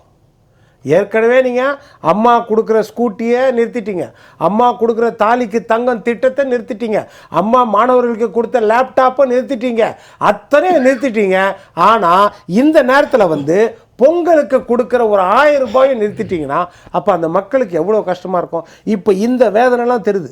ஒருவேளை அடுத்த தேர்தல் அப்போ வந்து இதே 2500 கொடுத்தாலும் கொடுப்பாங்க. தேர்தல் வரப்போகுது, அந்த நேரத்தில் 2026 ஜனவரியில் பொங்கலுக்கு ஒருவேளை கொடுத்தாலும் கொடுக்கலாம். அந்த டார்கெட் அப்போ வச்சுருக்கலாம். இதெல்லாம் அவங்களுக்கு தெரியும். இதெல்லாம் விட சுஃபியன் ஒரு பெரிய இக்கட்டு என்னென்னா, இந்த பொங்கலுக்கு கரும்பு பர்ச்சேஸ் பண்ணுறாங்கல்ல, இதில் என்ன நடந்திருக்குதுன்னா, இப்போ விழுப்புரம் மாவட்டத்தில் பிடாகம், குச்சிப்பாளையம், ராமன் நேற்று நம்ம பேசணும், அதை ஐயா சொல்கிறாங்க. அந்த குச்சிப்பாளையம் பகுதியில் வந்து திருச்சி நெடுஞ்சாலையில் ரோடு மறியலில் உட்காந்தாங்க ஜனம், விவசாயிகள், அப்பா விவசாயிகள். என்னன்னு பார்த்தா கூட்டுறவுத்துறை அதிகாரிகள் எங்களை வந்து ஜாதி பேரை சொல்லி பர்ச்சேஸ் பண்ணுறாங்க. விளங்குமா? இது எவ்வளோ பெரிய கொடுமை இந்த ஆட்சியில். நம்ம பெரியாரை பற்றி பேசுகிறோம், அண்ணாவை பற்றி பேசுகிறோம், சமூக நீதியை பற்றி பேசுகிறோம், நம்முடைய திராவிட சித்தாந்தத்தை பேசுகிறோம், திராவிட மாடல்னு சொல்கிறீங்க. இந்த மாடலில் ஏதோ ஒரு இடத்துல கூட நடந்திருக்கலாம். கூட்டுத்துறை அதிகாரிகள் ஜாதி பெயரை சொல்லி பர்ச்சேஸ்னா ஒரு ஏக்கருக்கு 120 கட்டுகள் தான், அவ்வளோதான் வாங்குவேன்றாங்களாம். இப்போ இதை எதிர்த்து தான் அந்த மறியல் போராட்டம் நடந்தது. இது எவ்வளவு பெரிய கொடுமை. இப்போதான் சமீபத்தில் பார்த்தோம், பெண்களின் மாறாப்பான அந்த மேல் துண்டை வந்து நீங்கள் எடுத்து போட்டு துப்பட்டாவை எடுத்து போட்டணும், கருப்பு துப்பட்டாவை எடுத்து போட்டுன்னு வந்தீங்க. அது எவ்வளவு பெரிய கொடுமை. அதற்கு இன்னைக்கு சட்டமன்றத்தில் இது வரைக்கும் பதிலை காணோம். முதலமைச்சரோ இல்லை துணை முதலமைச்சரோ இல்லை துறை அமைச்சர்களோ அதுக்கு பதில் சொல்ல. இப்போ இந்த ஜாதிய கொடுமை எப்படி நடந்திருக்கிறது? இது எவ்வளோ பெரிய மோசமான இக்கட்டான சூழ்நிலை. இப்போ இதற்கு யார் பதில் சொல்லுவா? இதுதான் கிராமப்புறத்தில் கூட மக்கள் அவ்வளவு அதிருப்தியில் இருக்கிறாங்க. நீங்கள் ஆட்சிக்கு வரும்போது 33வது வாக்குறுதியாக கொடுத்தீங்க. நாங்கள் வந்த உடனே விவசாயிகளின் கடனை ரத்து செய்வோம்னு சொன்னீங்க. இன்னைக்கு வரைக்கும் ரத்து செய்யல. 159வது வாக்குறுதியாக கொடுத்தீங்க, மாணவர்களின் கல்வி கடனை ரத்து செய்வோன்னு. இன்னைக்கு வரைக்கும் ரத்து செய்யல. இதற்கு மேலே என்ன சொன்னீங்க? 160வது வாக்குறுதியா நீட்டு தேர்வை ரத்து செய்வோம்னு சொன்னீங்க. இன்னைக்கு சட்டமன்றத்தில் என்ன சொல்றீங்க? எங்கள் இந்தியா கூட்டணி ஆட்சி வரும்போது தான் நாங்கள் ரத்து செய்ய முடியும்ன்றீங்க. ஆனால் ரகசியம் பாக்கெட்டில் இருக்குது. நீங்கள் அரசு ஊழியர்களுக்கு பழைய பென்ஷன் திட்டம் கொடுப்போம். நீங்கள் எல்லா மாநிலத்திலும் பெருவாரியான இப்போ வெஸ்ட் பெங்காலில் கொடுக்குறாங்க, ராஜஸ்தானில் கொடுக்குறாங்கன்னா அதையே நீங்கள் இம்ப்ளிமெண்ட் பண்ண முடியாது? அந்த 6 லட்சம் தொழிலாளர்களுக்கு அநியாயம் இல்லையா? அந்த அரசு ஊழியர்களுக்கு பழைய பென்ஷனை கொடுக்கலாம் இல்லையா? அதை கொடுக்கறதுக்கு ஏன் உங்களுக்கு தயக்கம்னு கேட்குறோம். அதே மாதிரி நீட்டில் வந்து 2.5% எய்டட் பள்ளி பிள்ளைகளுக்கு டாக்டர் படிக்கிறதுக்கு 2.5% கொடுப்பேன்னு தேர்தல் வாக்குறுதியில் கொடுத்தீங்க. அதுக்கு என்ன பட்ஜெட் தேவை? அதுக்கு என்ன பற்றாக்குறை உங்களுக்கு? 2% கொடுத்துருந்தீங்கன்னா இன்றைக்கி ஆயிரக்கணக்கான எய்டட் ஸ்கூல் பிள்ளைங்கள்லாம் வந்து மருத்துவம் படிச்சிருப்பாங்கல்ல, நயப்பைசா செலவு இல்லாமல். அதை செய்கிறதுக்கு உங்களுக்கு என்ன தயக்கம்? இப்படி பார்த்தீங்கன்னா நிறைய வாக்குறுதிகள் ஒவ்வொன்றும் இவர்கள் வந்து செய்யவே இல்லை. கேஸுக்கு 100 ரூபா குறைப்பேன் நீங்கள், அதையும் குறைக்கல. டீசலுக்கு 4 ரூபா குறைப்பேன் நீங்கள், அதையும் குறைக்கல. அதே மாதிரி கட்டுமான பொருட்கள் இன்னைக்கு ஏறிச்சு. அரிசி விலை, சமையல் எண்ணெய் விலை, பருப்பு விலை எல்லாமே இன்னைக்கு எந்த அளவுக்கு ஏறி போகுது? இந்த அரசாங்கம் ஏன் கட்டுப்படுத்த தவறுகிறது? ஒரு கேள்வி. கடல்மடை திறந்தார் போல் உங்கள் கருத்துக்கள் அரசுக்கு எதிராக வந்தது. இது மக்களுடைய உணர்வுகள். நான் என்ன கேட்கின்றேன், நேற்று ஒரு இளம் வயது மாணவனோடு உரையாடினேன். அவனுக்கு ஒரு 30 வயது இருக்கும். அவன் அதற்கு காரணங்களை சொன்னான். பெருச்சாரிகள் தமிழ்நாட்டு அரசாங்கத்தில் அமைச்சுகளாக இருக்கின்ற போது 30 வயது பையன் எப்படி அவர்களால் சிறப்பாக செயல்பட முடியும் என்று கேள்வி எழுப்பினார். நீங்கள் எப்படி பார்க்கின்றீர்கள்? நிச்சயமா வயதானவர்கள், அதாவது அந்த கேள்வியில் இருக்கிற நியாயத்தை நம்ம புரிஞ்சுக்கணும். எப்படின்னா இந்த அரசாங்கத்திற்கு ஓட்டு போட்டு தான் வந்து 150 தொகுதிகளுக்கு மேலே ஜெயிக்க வச்சு மே 2ஆம் தேதி ஓட்டு போட்டு 2021 ஜெயிக்க வச்சு உட்கார வச்சோம். என்னென்னா எல்லாத்தையும் விட ஒரு பெரிய மாற்றத்தை கொடுப்பாங்க போல். ஏன்னா 10 வருஷம் அதிமுக ஆட்சி, ஏற்கனவே மக்கள் மனதில் ஒரு மாற்றம் இருக்கணும்னு ஒரு விருப்பம் இருக்கும். இயற்கையாகவே எந்த ஒரு ஆட்சி இருந்தாலும் அப்படி ரொம்ப எதிர்பார்த்து கொடுப்பாங்கன்னா இவங்க அந்த அளவுக்கு 520 வாக்குறுதிகளை கொடுத்தாங்க பாருங்கள். அந்த வாக்குறுதிகள் அந்த மாதிரி வாக்குறுதிகள் எல்லா செக்டார் ஆஃப் பீப்புளுக்கும் வாக்குறுதிகள்.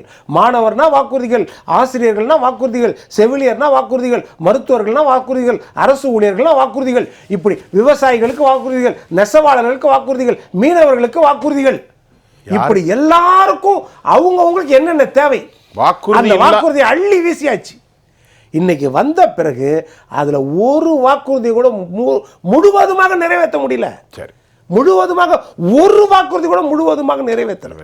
இந்த எடுத்தீங்கன்னா பால் பொருட்கள் வந்த உடனே 3 ரூபா குறைச்சாங்க, 504வது வாக்குறுதி. ஆனா அதுக்கு பிறகு பால் பொருட்கள் 12 ரூபா 20 ரூபா ஏத்தியாச்சு. பால் பொருட்கள் கலரை மாத்தியாச்சு, கலரையும் மாத்தியாச்சு. அந்த பச்சை கலர் இல்ல, பச்சை கலர் இல்ல, பர்பிள் கலர்ல இருக்கிற கொழுப்பு சத்தையும் குறைச்சாச்சு. எரும மனிதன் நடக்கவே முடியாது, அந்த மாதிரி பண்ணியாச்சு. அதே மாதிரி அரசு பேருந்து இலவச பயணம்னு சொல்லுவாங்க. ஆனா இவங்க கொடுத்தது என்னதுமா? தேர்தல் வாக்குறுதியில் அனைத்து அரசு பேருந்துகளிலும் இலவச பயணம். ஆனால் இப்போ என்ன செஞ்சிட்டாங்க? சாதா பஸ்லன்னு சொல்லி அந்த சாதா பஸ் 1 மணி நேரத்துக்கு ஒன்று தான் வருது. சரி, இதனால எதையுமே பூரணமாக அவங்க நிறைவேற்றவும் இல்லை. அதனால திக்கு முக்காடி போய் இருக்கிறாங்க. இந்த 3-4 வருஷத்துல 5 லட்சம் கோடி ஒன்றும் கிடையாது. 2011 அதிமுக ஆட்சிக்கு வரும்பொழுது, ஜெயலலிதா ஆட்சி கட்டில் ஏறும்போது 1,30,00,000 பட்ஜெட் பற்றாக்குறை. திமுக கலைஞர் வச்சுட்டு போனது. 10 வருட ஆட்சியில் வந்து 4,80,000 பற்றாக்குறை. இன்றைக்கு வருஷத்துக்கு பார்த்தீங்கன்னா அதிமுக ஆட்சியில் 3.5 லட்சம் ஒரு வருஷத்துக்கு வந்து அதாவது ஒரு வருஷத்துக்கு வந்து 35,000 ஒரு வருஷத்துக்கு. 10 வருஷத்தில் 3.5 லட்சம் பட்ஜெட் பற்றாக்குறை. ஒரு வருஷத்துக்கு 35,000. இவங்க என்ன பண்ணியிருக்காங்கன்னா ஒரு வருஷத்துக்கு 1.5 லட்சம் கிட்டத்தட்ட பட்ஜெட் பற்றாக்குறை. இப்போ நேற்றைக்கு வரவும் செலவும் கணக்கை பார்த்தோம். 8,70,000 கோடி கடன், ஆண்டுக்கு 1,08,000 கோடி டெபிசிட் பட்ஜெட்ல. டெபிசிட், ஆமா. அரசாங்கத்தினுடைய மூலதன செலவு எவ்வளவு தெரியுமா? வெறும் 17,000 கோடி. மூலதன செலவும் இல்லை. ஆமா, மூலதன செலவும் கிடையாது. ஒன்றும் இல்லை. மூலதன செலவு கிடையாது இவங்களுக்கு. வெறும் நலத்திட்டங்கள்ன்றாங்க. அதையும் ஒன்றும் பாதியமாக தான் செய்கிறாங்க. அப்போ சிக்கனமாக செலவிட்டால் தான் நம்ம அரசை நிறைய நேரம் சிறப்பாக பேசுனீங்க, நிறைய விஷயம். திரு சீனிவாசன் சொல்லுங்க. இப்போ நிர்வாக சீரழிவுகள், பொருளாதார சிக்கல்கள், வலிமையற்ற ஒரு அரசாங்கம், செயல்பாட்டு இல்லாத ஒரு முடங்கி போன ஒரு செயல்பாட்டு நிலையம். இப்படித்தான் பார்க்கின்றோம். அதிகாரம் கடைமடையிலிருந்து ஆரம்பிக்க வேண்டும், கடைநிலையிலிருந்து ஆரம்பிக்க வேண்டும். அதெல்லாம் மறுக்கப்படுகின்றது. நீங்கள் அடுத்து வைக்கக்கூடிய உங்களுடைய கருத்து என்ன? ரெண்டு விஷயங்கள் எடுத்துக்கொள்ளலாம். ஒரு மரத்தினுடைய ஆணி வேர் தெரியும், கிளை வேர்கள் தெரியும். ஆனால் பள்ளிக்கூடத்தில் நம்ம படிச்சிருப்பது சல்லி வேர்னு சொல்லுவாங்க. மிக மிக சிறியதான இருக்கக்கூடிய வேர். அந்த வேர் தான் நீரை உறிஞ்சி மரத்துக்கு அனுப்பும். சல்லி வேர். சல்லி வேர் தான். சல்லி வேர் சரியா இருந்தாலும் எண்ணிக்கையில் நிறைய அது மட்டும்தான் பரவலாக இருக்கக்கூடிய நீரை எடுத்து மரத்துக்கு ஊட்டச்சத்தை கொடுக்கக்கூடிய. யாருக்கும் தெரியாது. அதனால பஞ்சாயத்து ராஜ் என்பது தான் மிக முக்கியமானது. சல்லி வேர் அந்த இடத்திற்கு உண்டான அது அந்த கிராமத்தை பொறுத்ததாக அமையும். அங்கேயே செல்ஃப் கரெக்டிங்னு சொல்லுவாங்க, செல்ஃப் லிமிட்டிங் அப்படின்னு வியாதியில் ஒன்று சொல்லுவாங்க. சுயாதீன தவறுகளை மதிப்பிட்டு சரிப்படுத்துவது. ஆமாம், அந்த இடத்திற்குள்ளேயே நின்றுவிடும். உதாரணமாக வியாதியை பற்றி சொல்லுகின்ற பொழுது மருத்துவர்கள் ஒருவருக்கு வயிற்றுப்போக்கு இருக்கிறதுனா நிறைய தண்ணி எடுங்கன்னு சொல்லுவாங்க. தண்ணி எடுத்து அதுவே லிமிட் ஆகிக்கும். நம்ம வேறு உணவுகள் சாப்பிட்டா தான் அது அதிகமாகும். வெறும் தண்ணியை உப்பையும் சர்க்கரையும் போட்டு நம்ம சாப்பிட்டு வந்தோமானாக்கா அதுவே லிமிட் ஆகிடும், அதுக்கு மருந்தே தேவையில்லைன்னு.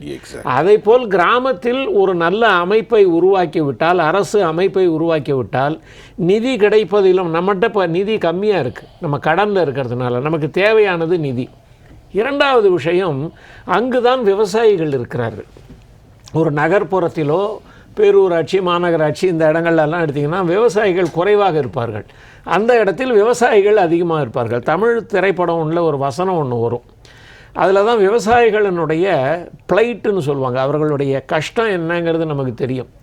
அதில் ஒருத்தர் சொல்லுவார், ஒரு நாள் விவசாயி கூட இருந்து பாருங்க, அவருடைய சிரமங்கள் தெரியும்ட்டு. அடுத்த வரி ஒன்று சொல்லுவார், அதுதான் ரொம்ப முக்கியமானது. ஒரு நாள் விவசாயி கூட இருந்து பாருங்க அப்படின்ட்டு அடுத்த வரி, அது கூட வேணாம், ஒரு நாளைக்காவது விவசாயி பக்கத்தில் உட்காந்துட்டு அவர் என்ன கஷ்டப்படுறாருன்னு பாருங்கள். நீங்கள் விவசாயியாக கூட இருக்க வேண்டாம், அவர் என்ன கஷ்டப்படுறாருன்னு பார்த்தாலே உங்களுக்கு அவங்களோட ப்ளைட்டு தெரியணும். இதில் காலதாமதம் என்பது மிகவும் தவிர்க்கப்பட வேண்டிய ஒன்று. நமக்கு ஃபண்ட்ஸு நமக்கு மத்திய அரசுலேருந்து கிடைக்கல அப்படின்னா, திட்டங்களுக்கு கிடைக்கல, அந்த இடத்துல எலெக்டட் ரெப்ரசன்டேட்டிவ் தேர்வு செய்யப்பட்ட மக்களால் தேர்வு செய்யப்பட்டவர்கள் இல்லை என்கின்ற ஒரு காரணத்திற்காக நிராகரித்தால் அந்த இடங்களில் முன்னேற்றமானது தடைபடும். 8 மாத காலம் அல்லது 6 மாத காலம் முன்னேற்றம் தடைபெறுவது என்பது மிகப்பெரிய விஷயம். இது தவிர்க்கப்பட வேண்டிய ஒன்று. இந்த வரையறை இதை எல்லாத்தையும் நம்மளால் எளிமையாக செய்துவிட முடியும். ஒரு இதில் நம்ம கேஸ்ட் சென்சஸ்ன்னு சொன்னால் அதில் வேறு விஷயம் இருக்கும். வரையறையை நம்மால் எளிதாக செய்துவிட முடியும். வரையறையை முன்பே செய்திருக்க வேண்டும். செய்து இந்த நேரத்தில் நம்ம தேர்தலுக்கு உண்டான முன் உதாரணமாக ஒரு லிட்மஸ் டெஸ்ட்டும்பாங்க, பரிசோதனை செய்வதற்குண்டான லிட்மஸ் டெஸ்ட்டுன்னு விஞ்ஞானத்தில் சொல்லுவாங்க. அது போன்ற ஒரு டெஸ்ட்டாக மக்களினுடைய மனப்பக்குவம் எப்படி இருக்கிறது, மனோபாவம், தங்களை பற்றிய எண்ண ஓட்டம் என்ன இருக்கிறது என்பதற்குண்டான ஒரு வாய்ப்பு இதன் மூலமாக அரசு இழந்து விடுகிறது. இரண்டாவது, பஞ்சாயத்து ராஜ் பலமாக இருந்தால்தான் மாநிலம் பலமாக இருக்கும். அந்த இடத்துலேருந்து தான் நமக்கு அவர்களுடைய எண்ண ஓட்டங்களும் உணர்வுகளும் தேவைகளும் நமக்கு தெரியும். அஸ்திவாரம் சிதிகலம் அடைந்து விட்டால் கட்டிடம் ஆடிவிடும். இப்போ மாசேத்துங் எடுத்தீங்கன்னாக்க, அவர் சீனாவில் எல்லா இடத்துலையும் முன்னேற்றம் வரணும்னு நினைத்த பொழுது 60களில் பேர் ஃபுட் டாக்டர்ஸ்னு கொண்டு வந்தார். அவர் தான் அந்த வார்த்தையை கொண்டு வந்தார், பேர் ஃபுட் டாக்டர்ஸ். அதாவது கிராமப்புறங்களில் மருத்துவர்களை அனுப்பிடுவாங்க. பேர்ஃபுட் டாக்டர்னால் அவங்களுக்கு செருப்பு போடுறது கூட வசதி இருக்காது அந்த ஊரில். அப்படி இருக்கிற இடத்துல மருத்துவத்தை சரி செய்தால்தான் நாடு முன்னேறும்னு மாசேத்துங் நினைச்சார். இன்னைக்கு முன்னேறிச்சு. ஆமாம், இன்னைக்கு முன்னேறி இருக்காங்க. இன்னைக்கு பிரம்மாண்டமான லெவலுக்கு போயிட்டாங்க. 13-14 ட்ரில்லியன் அவங்களுடைய லெவலே வேற மாதிரி இருக்கு. ஆனால் அவருக்கு முன்னாடி அவரு கட்டமைப்பு போட்டாரு. இவர் அதில் அந்த மருத்துவர்களை கொண்டு போனது தான். ஏன்னா 2ஆம் உலகப் போர், முதல் உலகப் போரில் நீங்கள் இருக்கக்கூடிய விஷயங்களை பார்த்தா சில இடங்கள்ல உங்களுக்கு சலைன் கிடைக்காது, இளநீரையே நேரடியாக உள்ளே செலுத்தின காலகட்டங்கள் உண்டு. ஆக சீனா ரொம்பவும் சிரமப்பட்டு கொண்டிருந்த காலத்தில் கிராமத்தை தன்னுடைய கவனத்திற்குள் கொண்டு வந்த ஒரே காரணத்தினால் அது இன்றைக்கு முன்னேறிய நாடாக இருக்கிறது. கிராமத்தில் தான் ஜீவன் இருக்கிறது. காந்தியோட கோட்பாடும் தானே, கிராமத்தில் தான் நகரம் வாழ்கிறதுன்னு தானே சொன்னாரு. இந்தியாவில் இந்தியாவின் ஆன்மா கிராமத்தில் தான் இருக்கிறது என்று நம்பினார் மகாத்மா காந்தி அவர்கள். இப்போது 2011 நம்ம இதுக்கு தொடர்பில் வந்துடுவோம். 2011 அதிமுக ஆட்சி வரும் பொழுது 2.5 லட்சம் கோடி கடன் இருந்தது. அந்த அம்மையார் 2 லட்சம் கோடி கடன் வாங்கியிருந்தாங்க. 1.25 லட்சம் கோடி கடன் வாங்கியிருந்தாங்க. எடப்பாடி அரசு அந்த அம்மா இறந்ததுக்கு பிறகு எடப்பாடி நடத்த 4.5 லட்சம் கோடி இருந்தது. எடப்பாடி வந்து 4.5 லட்சம் கோடியில் எடப்பாடி விட்டுட்டு எடப்பாடி கவர்மெண்ட் போகும்போது 4.5 லட்சம் கோடி கடன் இருந்தது 2022. ஆனால் இப்பொழுது 21 இப்பொழுது 8.5 லட்சம் கோடி கடன், 8,76,000 கோடி ரூபாய் கடன் வாங்கியிருக்கார்கள் மார்ச் மாதம் வரைக்கும். அதுக்கப்புறம் வாங்கினா அதுக்கப்புறம் லிமிட் இருக்கான்னு எனக்கு தெரியல, லிமிட்டேஷன் இருக்கான்னு தெரியல. லிமிட்டேஷன் 25 விழுக்காடு ஜிடிபி இன்னைக்கு 1% ஏறி இருக்கிறது, 26 இருக்கிறது. இப்போ ஜிடிபி வெரி வெரி டேஞ்சரஸ், மோசமான அதான் காமிக்கிறது, இண்டிகேஷன் காமிக்கிறது. இப்போது வருவாயை பொறுத்தவரையில் எனக்கு என்ன தோணுதுனாக்கா, நான் நேற்று முந்தா நாள் இன்னொரு விவாதத்தில் பேசும்பொழுது அதெல்லாம் செக் பண்ணினேன். 76% அதாவது ஓன் இன்கம் இருக்கிறது நம்ம ஸ்டேட்டில். ஓன் இன்கம்ங்கிறது என்னதுன்னா வரி, டேக்ஸு இதெல்லாம் இதில் வருது. 76% வருமானம். ஒயின் ஷாப்பில் மட்டும் 45,800 கோடி ரூபாய் வருமானம் வந்திருக்கிறது. பத்திரப்பதிவுத்துறையில் 22,000 கோடி வந்திருக்கிறது. அப்போ 76% இந்த வருவாயெல்லாம் சேர்க்கும் பொழுது பட்ஜெட்டு இது வந்து வேல்யூ 3,65 லட்சம் ரூபா கிட்டத்தட்ட. இதெல்லாம் நீங்கள் கணக்கு போட்டிங்கன்னா 2.25 லட்சம் கோடி கிட்ட வந்து விடுகிறது. 3 லட்சம் ஆமாம் வந்து விடுகிறது. அப்போ இதர வருமானங்களும் இருக்கிறது. ஆக இதில் நான் என்ன சொல்ல வரேன், அப்புறம் கடன் வாங்கினதெல்லாம் என்னாச்சு? எனக்கு அதான் ஒரு பெரிய கேள்வி. என்னென்னா கடன் வாங்கி எல்லாம் பண்ணிகிட்ருக்கோமே. இப்போ இந்த அரசாங்கம் வந்து கிட்டத்தட்ட 4 லட்சம் கோடிக்கு மேலே கடன் வாங்கியிருக்காங்க. இல்லை, அது தனி செக்டோரியில் வரும். இல்லை, நான் வர பற்றி இல்லை, எது ரெண்டும் டேலி ஆகணும் இல்லையா? அந்த பணம் என்ன ஆச்சுங்கிறது தெரியணுமா இல்லையா? அதுக்கு ஒரு வெள்ளை அறிக்கை கொடுக்கணுமா வேண்டாமா இந்த அரசு? அதனால் அது வந்து எங்கேயோ பெருசாக தவறு நடந்துக்கிட்டு இருக்கின்றது என்பது என்னுடைய முழுமனம் சொல்கிறது. நான் அனாவசியமாக அரசை குற்றம் சாட்ட விரும்பவில்லை. ஆனாலும் இதுக்கு அவங்க விளக்கம் கொடுத்தா எல்லாத்துக்கும் திருப்தியாக இருக்கும். இன்றைக்கி இருக்கிற சூழல் டிஎம்கே அரசுக்கு ரொம்ப எகென்ஸ்டாக இருக்குது. மக்கள்கிட்ட எல்லா தரப்புலையும் எதிர்ப்பாக இருக்காங்க. அவங்க வந்து எல்லா வகையிலையும் கோளாறு இருக்கிறது. அவர் பொன்வில்சன் சொன்னது போல் அவங்க நிறைய அறிவித்த திட்டங்களில் பாதிக்கு மேலே நிறைய இன்னும் நிறைவேற்றாமல் இருக்கிறாங்க. சட்டமன்றம் கூடுறதும் பார்த்துக்கணுங்களேன். சட்டமன்றம் கூடுற ஒன் தேர்ட் டைம் கூட கூடலை சட்டமன்றம் இது வரைக்கும். சரி, இப்படியெல்லாம் பல பிரச்சனைகள் இருக்கின்றன. ஆகையினால இவங்க அதை சரி செய்கிறதுக்கு முயற்சி பண்ணுவாங்களா என்னன்னு தெரியாது. அதனால தான் தேர்தலை தள்ளி வச்சிருப்பாங்கங்கிறது இன்னொரு கணிப்பு இருக்கிறது என்பதுதான் என்னுடைய கருத்து. ராமன் சார், பித்தம் கபம் எல்லா நாடியுமே மோசமாக இருக்குது. 2 மாதத்திற்கு முன்பு எல்லா நாடுகளும் ஆடுகிறது. 2 மாதத்திற்கு முன்பு ஊரக வளர்ச்சித்துறை மத்திய அமைச்சர் SP சிங் பெஹலா டெல்லியில் ஒரு நிகழ்ச்சி, நாங்கள் அமைச்சர் நிகழ்ச்சி போகிறோம். அந்த அமைச்சர் என்ன பேசுகிறாருன்னா, ஒரு நாட்டினுடைய வளர்ச்சி உள்ளாட்சித்துறை தான். உள்ளாட்சி மன்ற தலைவர்களும் அந்த துறை சார்ந்த அதிகாரிகளும் யூனியன்லேருந்து டிஸ்ட்ரிக்ட்லேருந்து ஒன்றிருந்து செயல்பட மக்களுக்கான திட்டங்கள் நிறைவேறும். ஆனால் நீங்கள் திட்டங்கள் என்ற பேரில் நீங்களே நமக்கு நாமே திட்டத்தை போட்டால் எப்படி நீங்கள் இதை பண்ண முடியும் என்ற ஒரு நிலைப்பாடு இருக்கின்ற. அந்த விதத்தில் பார்த்தீங்கன்னா தமிழ்நாட்டில் பார்த்தீங்கன்னா இன்றைக்கி பாருங்கள் சார், ஊராட்சி மன்றங்களில் பில்டிங் பிளான் அப்ரோடு பணிகள், கட்டிடங்கள், ரோடுகள், புதிய லேவட்டு, 100 நாள் வேலைப்பு திட்டம், தெருவிளக்கு, சுகாதார பணிகள், அப்புறம் கிராம கழிப்பறைகள், அப்புறம் பொது கழிப்பறை, இதெல்லாம் மத்திய அரசு நிதிகளை வாங்கி இவங்க என்ன பண்ணுறாங்கன்னா, இந்த மாவட்ட செயலர்கள், ரத்தங்களான மாவட்ட செயலர்கள், ஆளுங்கட்சியை சேர்ந்தவர்கள்லாம் ஒரு அன்கோ போட்டு பாதி கூட ஒர்க் பண்ணுறது கிடையாதுங்க. நீங்கள் ஊராட்சி மன்றங்களை ஏதாவது ஒரு ரோடை பாருங்கள், தெருவிளக்கு பராமரிப்பிலையும் ப்ளம்பிங் ஒர்க்கிலையும் அதில் பார்த்தீங்களா வந்து குப்பை எடுக்கிறது, குடிநீர் வசதியில் ஜனங்க கிராமத்தில் பெரும்பாலும் ஜனங்க அந்தந்த ஊரில் கிணத்துல தான் தண்ணி எடுக்கிறாங்க. ஆனால் குடிநீர் போட்டதுன்னு பில் அடிக்கிறாங்க பாருங்கள். இதில் என்னென்னா, இத்தகைய உள்ளாட்சித்துறையில் பாவ மன்னிப்பு கொடுப்பு யார் என்றால் தணிக்கைத்துறை தான் ஒவ்வொரு பாராவுக்குன்னு இவ்வளோ அமௌண்ட்டை வாங்கிக்கிட்டு ஃபுல்லாக தரச்சாண்டில் கொடுத்துக்கிட்டு ஓகே ஆமேன்னு சொல்லி விட்டுட்டு போயிடுது. ஸோ ஊராட்சி மன்றங்களை பார்த்தீங்கன்னா அவங்களுக்கு இன்றைக்கு உள்ள தேர்தல், இன்றைக்கு உள்ள நிலைமையில் தமிழ்நாட்டில் இப்போதைக்கு ஊராட்சி மன்ற தேர்தல் வைக்க மாட்டாங்க. வச்சு அவங்க கட்சிக்குள்ளே பிரச்சனை வரும்.